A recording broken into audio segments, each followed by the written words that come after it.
이판사판이라는 말이 있습니다. 막다른 궁지에 몰려서 더 이상 어찌할 수 없는 지경에 이르게 되었을 때에 에라 모르겠다 이판사판이다라는 말을 내뱉곤 합니다. 그런데 원래 이 용어는 이 불교에서 유래된 말로 이판승과 사판승을 가리키는 말이라고 합니다. 1392년 태조 이성계가 고려를 무너뜨리고 조선을 건국했는데, 그는 조선의 건국 이념으로 억불숭유, 즉 불교를 억제하고 유교를 숭상한다라는 정책을 펼쳤습니다.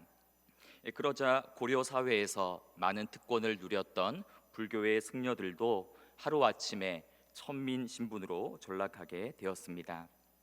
이에 막다른 궁지에 몰렸던 승려들이 제 나름대로 살 길을 모색하기 시작했는데, 한 부류의 승려들은 사찰이 폐사되는 것을 막기 위해서 신발이나 종이 등을 만드는 자벽에 종사하면서 사찰 유지에 힘을 썼습니다.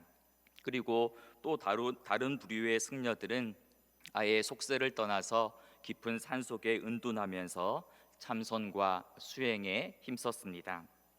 전자를 가리켜서 사판승, 즉 일하는 승려라고 불렀고, 후자를 가리켜 이판승, 즉 이치를 판단하는 승려라고 불렀습니다. 오늘날에도 불교계에는 이판승과 사판승이 존재하는데, 주지 자리를 놓고서 권력 다툼을 벌이거나 도박을 하다가 구설수에 오르는 승려들은 모두들 사판승입니다. 하지만 지금도 이 불교계에는 평생을 깊은 산속에 칩거하면서 참선과 수행에 힘쓰는 이판승들이 있습니다. 겉으로 드러난 사판승들이 아무리 타락하고 문제를 일으킨다 할지라도 보이지 않는 곳에서 불법을 연구하고 수행하는 이판승들이 있기에 오늘날에도 불교는 존속할 수 있습니다. 가톨릭에도 보면 이판과 사판이 있습니다. 대중들 앞에 나서서 일하는 교황이나 추기경이나 주교 신부 등은 모두 불교에서 말하는 사판에 속합니다. 반면 세상을 등지고 수도원에 들어가 기도와 말씀, 금욕적인 삶을 추구하는 수도사들은 이판에 속한다라고 볼 수 있습니다. 가끔 가톨릭에도 뉴스에 나오고 또 여러 문제로 구설수에 오르는 이들은 모두 사판들입니다. 하지만 아무리 가톨릭의 사판들이 문제를 많이 일으킨다 할지라도 보이지 않는 곳에서 가톨릭의 정신을 지켜나가며 수도하는 이판들이 있기에 가톨릭은 지금도 여전히 건재합니다. 고대로부터 중세 시대에 이르기까지 늘 빠지지 않고 등장하는 신학 논쟁 가운데 하나는 소위 말하는 마르다 마리아 논쟁입니다. 교구 사무나 행정 일을 하는 사제들은 주님을 위하여서 굳은 일도 마다하지 않았던 마르다로 이해되었고, 아예 속세를 떠나서 수도 생활에만 전념하는 수사들은 말씀에만 전념하는 마리아로 인식되었습니다. 마르다는 실천적인 영성을 대표하는 인물이고, 마리아는 묵상적인 영성을 대표한다라고 볼 수 있습니다. 즉 다시 말해 마르다 마리아 논쟁은 행동하는 삶과 묵상하는 삶 중에서 어느 것이 더 우월한가를 놓고 벌이는 논쟁이었습니다. 그리고 시대마다 그리고 학자들마다 마리아의 편을 들어주기도 하고 때로는 마르다의 편을 들어주기도 했습니다. 여러분은 이 두 여인 중에 어느 여인에게 더 마음이 가십니까? 그리고 지금 여러분은 마르다와 마리아의 자리 중에 어느 자리에 서 있다라고 생각하십니까? 오늘 본문은 예수님께서 예루살렘으로 올라가는 길에 한 마을에 들려 마르다의 집을 방문하신 사건으로 시작합니다. 오늘 본문에는 그 지명이 명시되어 있지 않지만 요한복음을 우리가 참고해 본다면 베다니에 살고 있었던 마르다, 마리아, 그리고 오빠 나사로 3남매는 예수님께서 특별히 아끼시고 사랑하시는 가정으로 아마 예수님께서는 예루살렘에 가실 때마다 그 집에 자주 들리셨던 것 같습니다. 흔히 우리는 예수님의 제자라고 하면 이 모든 것을 다 버리고 예수님을 쫓아다녔던 12명의 제자만을 떠올리기 쉽지만, 실제로는 각자의 삶의 자리에서 그대로 정착해 살면서 예수님의 사역을 뒤에서 후원했던 그러한 제자들도 많이 있었습니다. 특히 누가복음은 이 여성들의 복음서라고 불리울 정도로 여인들의 섬김과 활동과 역할에 대한 언급이 굉장히 많이 등장합니다. 누가복음 8장 1절에서 3절의 말씀을 보아도 여러 여인들, 막달라 마리아를 비롯해서 요한나와 수산나와 다른 여러 여자가 함께하여서 자기들의 소유로 예수님을 섬겼다라고 보도하고 있습니다. 오늘 본문에 등장하는 이 마르다 역시 예수님의 사역을 돕고 후원하는 아마 여성 그룹의 제자였을 것이다라고 그렇게 추측하곤 합니다. 본문 38절을 보면 마르다라 이름하는 한 여자가 자기 집으로 영접하였다라고 보도해 줍니다. 마르다가 굉장히 적극적이고 주도적으로 예수님의 일행을 집으로 영접하고 환대했다라는 그러한 뉘앙스가 강합니다. 그리고 이 마르다라는 이 인물은 성경 속에서 굉장히 적극적이고 또 외향적이고 강인하고 부지런한 여성으로 묘사되고 있습니다. 이 마르다의 집을 방문한 예수님의 일행은 최소한 남자만 13명이고, 또 누가복음 10장 서두에 나타난 예수님께서 70명의 제자들을 파송하는 그러한 기록을 미루어 보면 아마도 훨씬 더 많은 이들이 이 마르다의 집을 방문했을 수도 있습니다. 지금 마르다는 예수님의 일행을 정성껏 환대하고 대접하기 위해 분주하고, 또 아마도 많은 사람들의 많은 분량의 음식을 준비하느라 정신없이 바쁘고 분주했습니다. 오늘 본문 40절을 보시면 마르다는 준비하는 일이 많아 마음이 분주한지라라고 이야기해주고 있습니다. 여기서 이 분주하다라는 이 단어의 이 원어적인 의미는 이리저리 끌려다니다라는 그러한 뜻을 내포하고 있습니다. 처음에는 즐겁고 기쁜 마음으로 시작을 했지만 일의 분량이 점점 많아지다 보니 주도적으로 일을 하는 것이 아니라 오히려 그 일에 치여서 이리저리 끌려다니게 된 것입니다. 사실 오늘 본문에 등장하는 이 마르다의 손님을 대접하는 이 습관이나 환대나 식탁 봉사 자체는 너무나 귀하고 아름답고 꼭 필요한 일입니다. 오늘 본문에서 준비하는 일이 많다라고 했는데, 여기서 준비되는 일이라는 이 단어의 원어는 우리도 잘 알고 있는 익숙한 헬라어 디아코니아, 즉 봉사라는 단어입니다. 우리 예수님께서도 자신이 이 땅에 오신 이유를 말씀하시면서 인자가 온 것은 섬김을 받으려 함이 아니라 도리어 섬기려고 이 땅에 왔다라고 말씀하셨습니다. 여기서 이 섬기러 왔다가 바로 이 디아코니아라는 단어의 동사형입니다. 즉 예수님께서도 단지 말씀만을 전하고 가르치기 위하여 이 땅에 오신 것이 아니라 섬기고 봉사하기 위하여 이 땅에 오셨다라는 것입니다. 따라서 말씀을 전하고 듣는 것만이 중요하고 섬기고 봉사하는 것은 필요 없다거나 또 혹은 상대적으로 열등한 것으로 평가절하해서는 안 될 것입니다. 오늘 이 마르다의 문제는 예수님을 위해서 섬기고 봉사했던 일 그 자체가 문제였던 것이 아니라 많은 일로 마음이 분주하고 그 일에 끌려 이리저리 마음이 나뉘어졌던 것에 문제가 있는 것입니다. 그리고 그렇게 마음이 분주하다 보니 불평과 원망이 생기고 동생 마리아에 대한 불만이 생겨나고 심지어 예수님께도 섭섭한 마음이 들었던 것입니다. 40절을 보시면 주여 내 동생이 나 혼자 일하게 두는 것을 생각하지 아니하시나이까 그를 명하사 나를 도와주라 하소서. 처음에 마르다의 마음은 주님께 최고의 것을 드리고 또 가장 좋은 것으로 대접하려는 그 기쁨과 환희와 즐거움으로 또 감사하는 마음으로 가득 차 있었을 것입니다. 하지만 여러 가지 많은 일로 접대하는 일로 마음이 분주해지자 자신의 바쁜 일손을 거들어 주지 않고 주님의 발 아래에 앉아서 말씀만 듣고 있는 마리아가 얄미워지기 시작하고 점점 화가 나기 시작한 것입니다. 그리고 이 동생 마리아에 대한 불만은 이제 점점 예수님께로 옮겨져 가고 있습니다. 당사자인 동생을 향하여서 동생을 직접 불러서 나를 좀 도와달라라고 말하면 될 텐데, 오히려 지금 마르다는 주님을 향하여 책망조로 말을 건네고 있습니다. 허리에 아마도 앞치마를 두르고 있는 마르다가 잔뜩 상기된 얼굴로 예수님이 설교하시는 그 말씀을 중간에 딱 자르고 이렇게 말하고 있는 것입니다. 주님, 잠시만요. 내 동생이 나 혼자 일하게 두는 것을 왜 지금 생각하고 있지 않습니까? 라고 예수님의 설교를 가로막으면서 얘기하고 있는 것입니다. 여러분, 이 말씀이 어떤 뉘앙스입니까? 주님, 지금 나 혼자서 정신없이 일하는 거 보이지 않으십니까?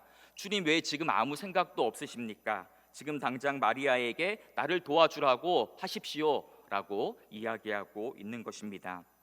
지금 마르다는 예수님을 향하여 주여, 주님이라고 부르지만 실제로는 예수님을 마치 자기 아랫사람을 대하듯 예수님께 지시하고 명령조로 말하고 있는 것입니다.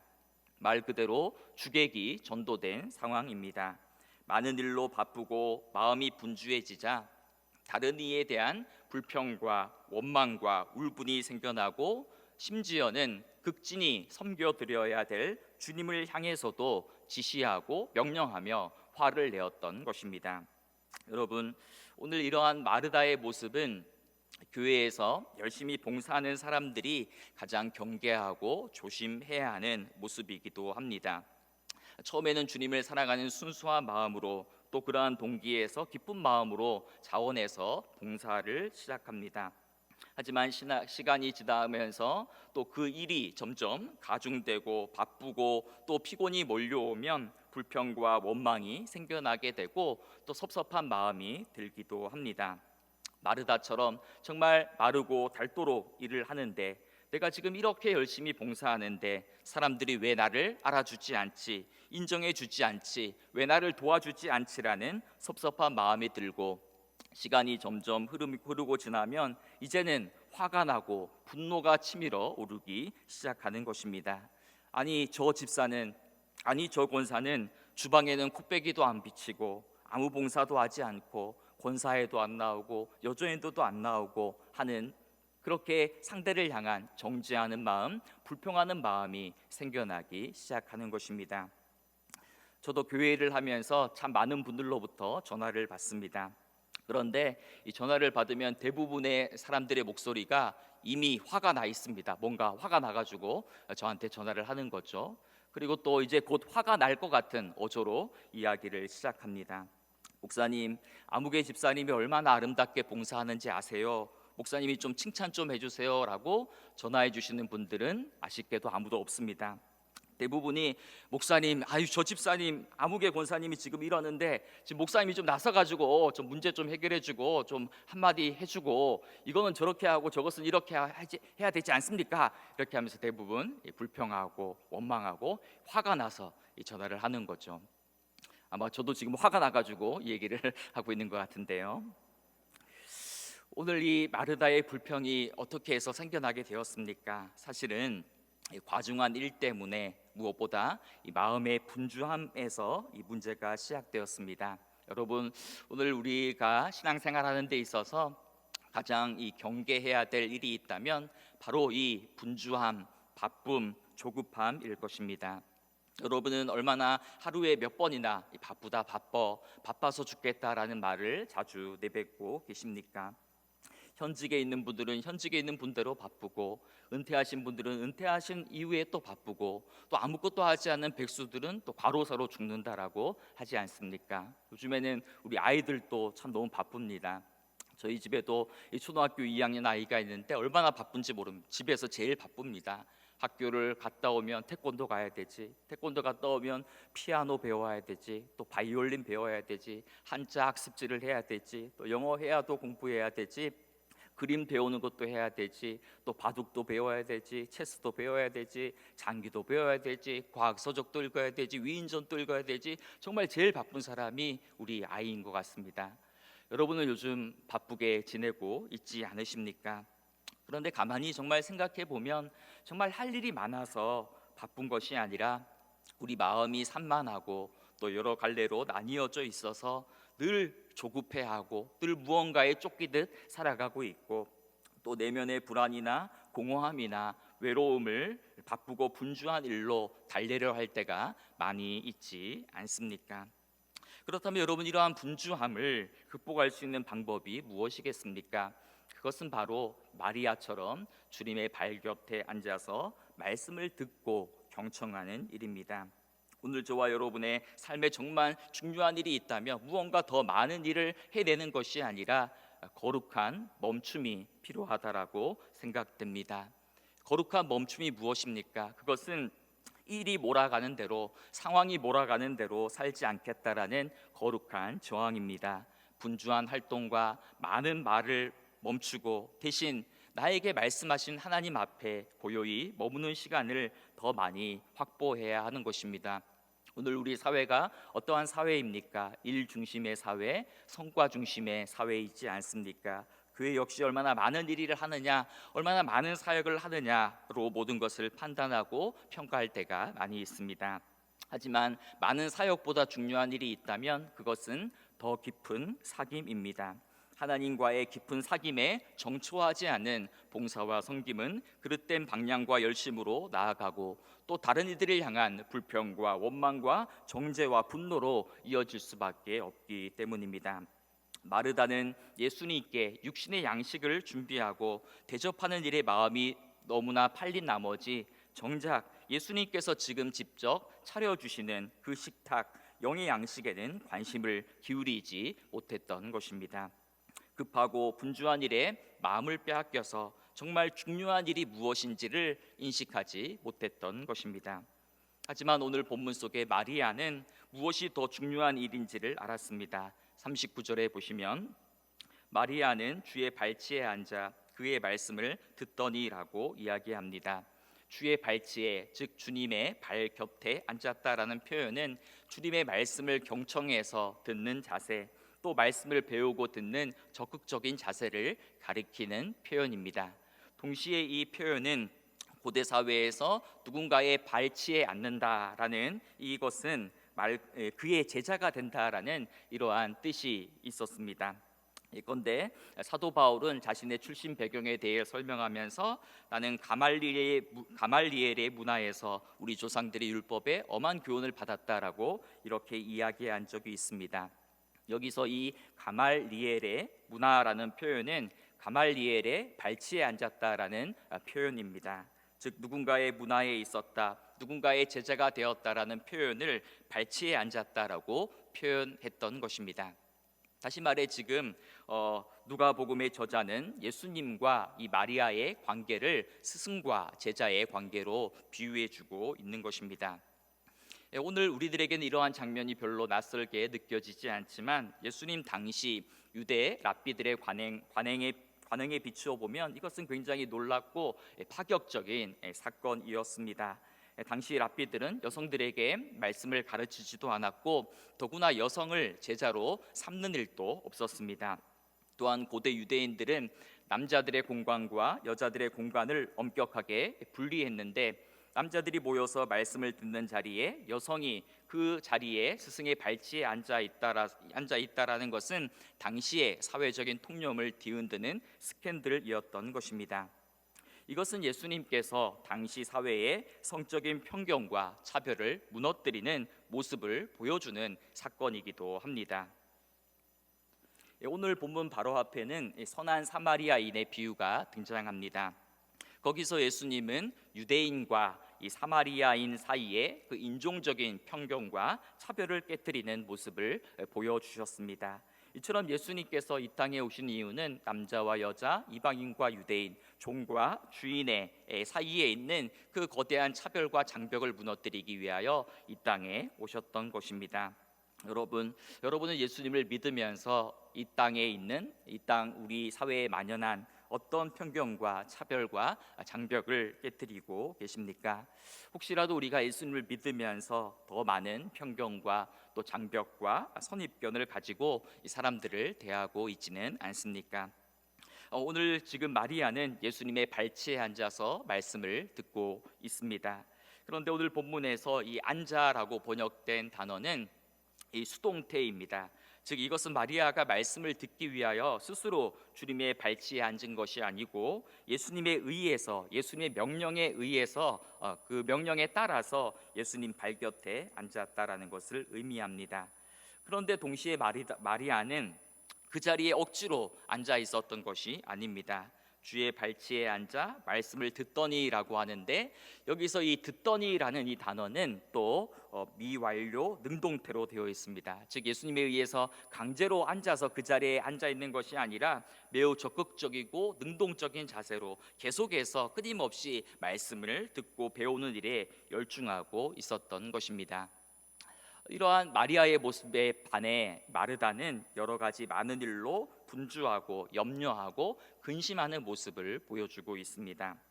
주님은 잔뜩 화가 나서 불평과 원망을 내뱉는 마르다를 향하여 오늘 본문 41절을 통해 이렇게 말씀하셨습니다. 마르다야, 마르다야, 내가 많은 일로 염려하고 근심하고 있구나.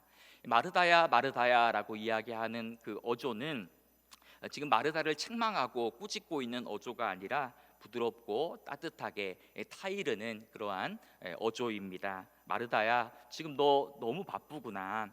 내가 지금 많은 일로 염려하고 근심하고 있구나라고 이야기하고 있는 것입니다. 예수님은 지금 마르다에게 그 불평하는 마음, 원망하는 마음, 그 분노가 어디에서 나온 것인지를 가르쳐 주고 있는 것입니다. 그것은 바로 염려와 근심이라는 것입니다. 염려라는 것은 과도한 욕구로 인하여, 욕심으로 인하여서 마음이 분열된 상태를 가리키는 용어입니다. 그리고 근심이라는 것은 마음이 어지럽고 분주한 그러한 상태를 가리킵니다. 예수님은 이미 누가복음 4장에서 씨 뿌리는 부위에서 가시떨기 나무에 떨어진 씨앗에 관하여 이렇게 말씀하신 바가 있습니다. 가시떨기에 떨어졌다라는 것은 말씀을 들은 자이나 지내는 중에 이생의 염려와 재물과 향락의 기운이 막혀 온전히 결실하지 못하는 자다라고 말씀하신 바가 있습니다. 바로 염려와 근심이 말씀 듣는 것을 방해한다라는 것이지요. 여러분, 오늘 여러분의 삶에는 무엇이 말씀 듣는 것을 방해하고 있습니까? 무엇을 먹을까, 마실까, 입을까 하는 생각들, 또 주식이나 부동산, 건강에 대한 관심, 미래에 대한 걱정과 염려 등이 말씀이 우리 안에 뿌리 내리는 것을 방해하고 있지는 않습니까? 그리고 외부적으로 우리는 얼마나 또 말씀을 듣고 묵상하는 일에 방해를 받고 있습니까? 여러분은 하루에 몇 번이나 휴대폰을 들여다보십니까? 그리고 하루에 몇 시간씩 TV를 보고 인터넷을 검색하고 똑같은 뉴스를 계속해서 듣고 계십니까? 우리가 스마트폰 사용하는 시간에 정말 절반만 줄이고 성경을 보아도 우리 모두는 다 신학 박사학위를 다 받았을 것입니다. 오늘 예수님 마르다에게 이렇게 말씀하셨죠. 42절에 보면 몇 가지만 하든지 혹은 한 가지만이라도 족하니라. 마리아는 이 좋은 편을 택하였으니 빼앗기지 아니하리라. 우리말 성경에는 이렇게 기록되어 있지만 이 대부분의 성경 사본에는 앞쪽에 있는 몇 가지만 하든지라는 그 말은 빠져 있고 한 가지만이라도 족하니라라는 말씀이 기록되어 있습니다. 그래서 오늘 우리말 성경의 그 각주 아래쪽에 보시면 작은 글씨로 한 가지만으로도 족하니라라고 그렇게 기록되어 있는 것을 발견할 수 있습니다. 여러분, 이것이 무슨 뜻이겠습니까? 지금 마르다가 너무 많은 음식을 준비하니까 반찬을 하나만 만들어라라는 그런 의미가 아닐 것입니다. 이것은 여러 가지 일로 마음이 분열되고 흩어져 있는 것이 아니라 하나님과 올바른 관계를 맺는 일, 그 한 가지가 가장 중요하고 그것으로 충분하다라는 그러한 뜻입니다. 물론 여러분, 우리가 인생을 살아가는 데에는 정말 많은 일도 해야 되고 많은 소유도 필요하고 물질도 다 필요합니다. 그런데 정말 중요한 일이 있다면 그것은 우리가 우리의 존재론적으로 그리고 또 우리의 인격적으로 정말 하나님을 깊이 만나고 경험하는 일일 것입니다. 예수님은 바로 그 한 가지 일이 정말 족한 일이다, 그것으로 충분하다라고 말씀해 주고 있는 것입니다. 여러분, 오늘 예수님께서 왜 마르다의 집에 방문하셨겠습니까? 길을 가다가 배가 고파서 그저 식사 한 끼를 해결하기 위하여 그 집에 들리셨겠습니까? 주님께서 마르다의 집에 진짜 들어가신 이유가 무엇입니까? 그것은 주님께서 그들을 너무나도 사랑하셔서 그들이 주님의 발치에 앉아서 주님의 말씀을 듣는 주님의 제자로 그들을 삼고 주님의 제자로 그들을 세우시기 위하여 그 집에 방문하셨던 것입니다. 이처럼 예수님께서는 정말 놀라운 복을 가지고 정말 놀라운 선물을 가지고 마르다의 집을 방문했는데, 정작 마르다는 여러 가지 일로 분주하고 근심하면서 그것을 받아서 누리지 못했던 것입니다. 마르다의 섬김이나 음식 준비나 환대 그 자체가 잘못된 것은 아닙니다. 그런데 진정한 환대란 무엇이겠습니까? 그것은 나의 생각과 기준과 열심으로 상대 방을 섬기는 것이 아니라 상대의 기준에서 상대가 정말 원하는 것, 상대가 정말 바라는 것이 무엇인가를 바로 알고 그것에 반응하는 것이 진정한 환대이지 않겠습니까? 지금 마르다는 예수님께 육신의 양식을 준비하고 대접하는 일에 너무나 마음이 팔린 나머지 정말 예수님께서 지금 차려주고 있는 그 영적인 식탁, 영의 양식에는 관심을 기울이지 못했던 것입니다. 마르다는 자신이 집의 주인이고 자신이 대접하는 자라고 생각했지, 정말 주님이 원하시고 바라시는 것이 무엇인지를 생각하지 못했던 것입니다. 예수님은 마리아가 이 좋은 편, 더 좋은 목을 선택했다라고 말씀하셨습니다. 지금 예수님께서는 이분법적으로 이것은 좋고 저것은 나쁘다라고 말씀하지 않습니다. 식탁 봉사는 열등하고 말씀 듣는 것이 더 우월하다라고 말하고 있지도 않습니다. 둘 다 귀하고 둘 다 중요하고 둘 다 좋은 일입니다. 그런데 우선순위에 있어서는 주님의 발치에 앉아 주님의 말씀을 듣고 주님과 함께 있는 것이 더 좋은 일이다라고, 더 좋은 선택이다라고 이야기해 주고 있는 것입니다. 우리가 시편을 읽다 보면 분깃이라는 표현이 나오는데, 오늘 구약의 시편 119편에 보면 시편 기자는 여호와가 바로 나의 분깃입니다, 주님이 바로 나의 몫입니다, 기업입니다 라고 고백하는 그러한 이야기가 나옵니다.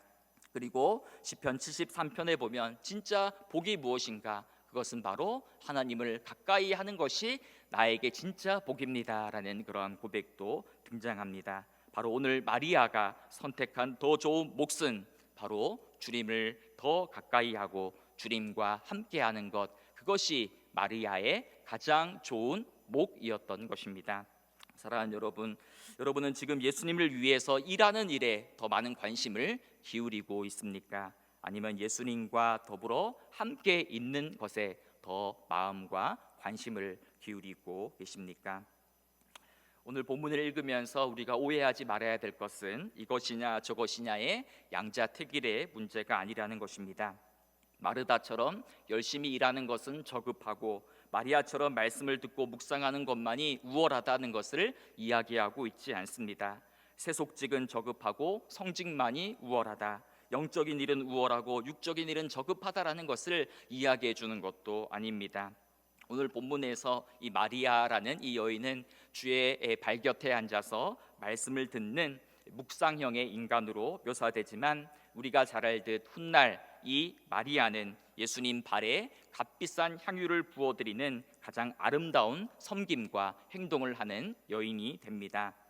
많은 사람들 가운데 유일하게 예수님의 장례를 준비하는 가장 거룩한 행동을 실천으로 옮겼던 이가 바로 마리아였습니다. 이처럼 말씀을 듣는 것과 실천하는 일은 분리되어 있는 것이 아니라 하나로 연결되어 있는 것입니다. 여러분, 오늘 본문은 예수님께서 갈릴리에서 예루살렘으로 올라가는 길 위에서 펼쳐진 이야기입니다. 학자들은 이것을 예루살렘 상경기라고 부르는데, 다른 복음서들에 비해서 누가복음은 9장부터 19장까지 가장 많은 분량을 할애해서 예수님께서 예루살렘에 올라가는 길, 도상에서 일어난 일을 보도해 주고 있습니다. 그리고 그 길에서 예수님은 주님을 따르는 제자의 삶이 무엇인지, 제자도가 무엇인지를 여러 사건들과 말씀을 통해 교훈해 주셨던 것입니다. 오늘 본문 바로 앞에는 선한 사마리아인의 비유가 등장합니다. 누가 참된 주님의 제자라는 것입니까? 어려움과 공경에 처한 이웃들을 돌아보고 실질적인 도움을 베풀어 주는 자가 주님의 참된 제자라는 것입니다. 그리고 오늘 본문 다음 단락에는 예수님께서 제자들에게 주기도를 가르쳐 주시는 내용이 등장합니다. 누가 주님의 참된 제자인가? 그것은 바로 주기도로 기도할 뿐만 아니라 주기도의 정신을 가지고 살아가는 자가 주님의 참된 제자임을 일깨워 주고 있는 것입니다. 그리고 이 두 가지 이야기 사이에 끼어 있는 오늘 본문이 주는 교훈은 바로 주님의 발치에 앉아서 주님과 함께하는 일에 마음을 기울이는 자가 참된 주님의 제자이다라는 것을 누가복음 저자는 교훈해 주고 있는 것입니다. 그런데 사실 가만히 생각해 보면 이 세 가지의 이야기는 에피소드는 각각 분리되어 있고 독립된 이야기가 아니라 서로 긴밀하게 연결되어 있다라는 것을 발견할 수 있습니다. 하나님 사랑이 이웃 사랑과 실천으로 이어지지 않으면 아무런 소용이 없고, 또 모든 일과 사역이 말씀의 기초에 있지 않으면 맹목적인 열심에 빠질 수밖에 없고, 또한 말씀을 경청하는 일이 바른 기도와 바른 삶으로 이어지고 연결되어져야 된다라는 것을 이야기해 주고 있는 것입니다. 여러분, 누가 주님의 참된 제자입니까? 말씀에 대한 사모함이 있고 선한 행실로 어려움과 공경에 처한 자들을 도와줄 줄 알고 주기도의 정신으로 삶의 방향을 바르게 설정하는 그 자가 바로 주님의 참된 제자라는 것을 교훈해 주고 있는 것입니다. 여러분은 지금 주님의 참된 제자로 살아가고 계십니까? 여러분은 어떤 일에 더 치우쳐 계십니까? 외적인 봉사와 섬김, 말씀을 듣고 묵상하는 일, 기도하는 일, 이 모든 것들은 주님을 사랑하는 마음과 주님과의 바른 관계를 맺는 일을 통하여 하나로 연결되고 통합되어야 되는 것입니다. 이제 말씀을 맺겠습니다. 설교 초반에 저는 불교의 사판승과 이판승에 관해 말씀드렸습니다. 가톨릭에도 이판과 사판이 존재하고 있습니다. 하지만 종교개혁 이후에 우리 개혁교회에는 이판이 사라지고 오직 이 사판만이 존재하고 있습니다. 왜 이판이라는 그 좋은 전통은 사라지고 사판이라는 외부적인 활동만 하는 그러한 전통만 우리 개신교회에 남아있게 되었겠습니까? 우리 개혁교회는 이판과 사판이라는 것은 따로 존재하는, 두 가지가 분리되어 존재하는 것이 아니라 한 사람의 인격과 삶 속에서 이판적인 영역과 사판적인 영역이 서로 통합되어야 한다라는 것을 교훈해 주고 있는 것입니다. 여러분은 지금 마리아처럼 주님의 발 곁에 앉아서 말씀을 듣는 일에 힘쓰고 계십니까? 아니면 마르다처럼 주님을 위해 땀 흘려 일하고 수고하는 일에 힘쓰고 계십니까? 아니면 말씀을 듣는 일에도 힘쓰지 않고 봉사하는 일에도 관심이 없으십니까? 제 개인적인 삶을 돌아보면 두 가지 영역 가운데 정말 필요한 것이 무엇일까? 그것은 바로 고요하게 주님의 발 아래에 발 곁에 앉아서 주의 말씀을 듣고 경청하는 일인 것 같습니다. 여러분은 어떠합니까?